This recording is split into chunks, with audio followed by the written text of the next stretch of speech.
കൊച്ചിയിൽ face cream മാറ്റിവെച്ചതിനു പിന്നാലെ ഉണ്ടായ തർക്കത്തിൽ അമ്മയ്ക്ക് മകളുടെ ക്രൂരമർദ്ദനം.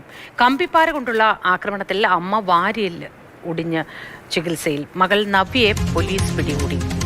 രാഗിനുണ്ട് വിവരങ്ങളുമായി. രാഗിൻ, രാവിലെ തന്നെ നമുക്ക് ഒട്ടും വിചാരിക്കാനോ വിശ്വസിക്കാനോ പൊരുത്തപ്പെടാനോ ഒന്നും കഴിയാത്ത വാർത്തയാണല്ലോ. എന്താണ് ഉണ്ടായത്?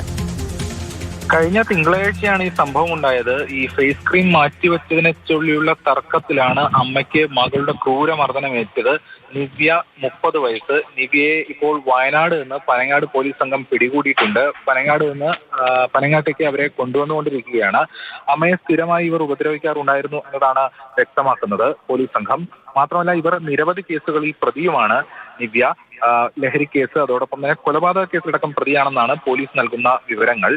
കഴിഞ്ഞ ഈ ദിവസം ഈ ഫേസ് ക്രീം മാറ്റിവെച്ചതിനെ ഇവരെ തമ്മിൽ തർക്കമുണ്ടാകുന്നു. തർക്കമുണ്ടായ ശേഷം പണം ആവശ്യപ്പെട്ടും പ്രശ്നങ്ങൾ ഉണ്ടാക്കുന്നുണ്ട് നിവ്യ. അതിനുശേഷമാണ് കമ്പിപ്പാര കൊണ്ടുള്ള ആക്രമണം നടത്തുന്നത്. കമ്പിപ്പാര കൊണ്ടുള്ള ആക്രമണത്തിൽ അമ്മയുടെ തലയ്ക്ക് പരിക്കേറ്റിട്ടുണ്ട്. അതോടൊപ്പം തന്നെ വാരിയല് പൊട്ടിയിട്ടുണ്ട് എന്നതാണ് പോലീസ് സംഘം വ്യക്തമാക്കുന്നത്. അമ്മയുടെ പരാതിയിലാണ് തുടർ നടപടികൾ പോലീസ് സ്വീകരിച്ചത്. എന്തായാലും ഇന്ന് ഈ നിവ്യയെ പിടികൂടിയിട്ടുണ്ട്. ഗുണ്ട ആക്ട് പ്രകാരമുള്ള നടപടികളടക്കം സ്വീകരിക്കും എന്നതാണ് പോലീസ് സംഘം വ്യക്തമാക്കുന്നത്. ഇവർ നിരവധി കേസുകളിൽ പ്രതിയാണ്.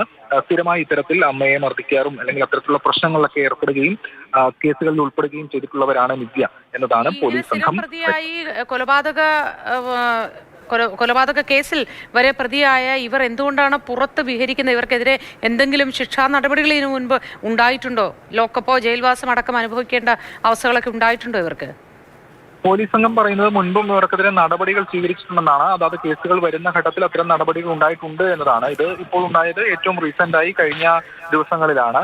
ആ സംഭവത്തിൽ ഇപ്പോൾ ഇവർ അറസ്റ്റ് ആയിട്ടുണ്ട്. ഈ ഘട്ടത്തിൽ പോലീസ് ഇപ്പോൾ ചെയ്യാൻ പോകുന്നത് വ്യക്തമാക്കുന്നത് ഗുണ്ട ആക്ട് പ്രകാരം, അതായത് കാപ്പ ഉൾപ്പെടെയുള്ള ചുമത്തി മറ്റ് നടപടികൾ സ്വീകരിക്കാനാണ് ഒരുപക്ഷെ പോലീസ് തീരുമാനിച്ചിരിക്കുന്നത്. അത്തരം നടപടികൾ കൂടി ഉണ്ടാകും എന്നതാണ് പോലീസ് സംഘം വ്യക്തമാക്കുന്നത്. എന്തായാലും ഇവരെ വയനാട് നിന്നാണ് പിടികൂടിയിരിക്കുന്നത്. വയനാട് നിന്ന് ഇപ്പോൾ പനങ്ങാട്ടേക്ക്, കൊച്ചി സിറ്റിയിലെ പനങ്ങാട്ടേക്ക് കൊണ്ടുവന്നുകൊണ്ടിരിക്കുകയാണ് പനങ്ങാട് പോലീസ് സംഘം.